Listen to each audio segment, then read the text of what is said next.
பனைமரம் ஏன் முக்கியம்னு சொல்றேன் தெரியுமா?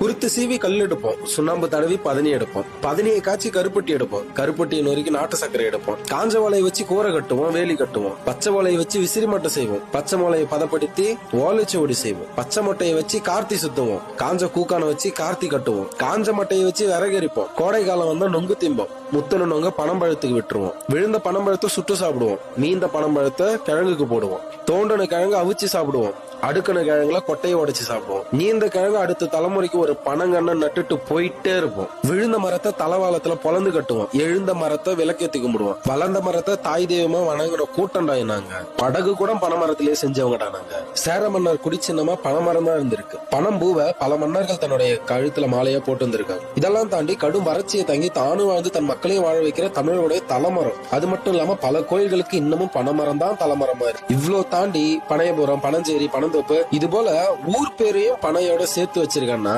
தமிழனுக்கும் பனைக்கும் எவ்வளவு பிரிக்க முடியாத ஒரு உறவுன்ட்டு தெளிவா புரியுது. இப்படி தமிழோட நாகரிகம், பண்பாடு, இலக்கியம், வரலாறு இது எல்லாத்தையும் தாங்கி நிக்கிற இந்த ஓலைச்சுவடையோடைய பெற்றோர்களான பனைமரங்கள் தான் தமிழர்களுடைய மூலாதார வாழ்வாதாரமா இருந்திருக்கு. இன்னைக்கு இது எல்லாத்தையும் விட்டுட்டு அப்படி நகர்ந்து என்னத்த பண்ண போறோம்? சங்க இலக்கியங்கள்ல பல இடங்கள்ல பனைமரத்தை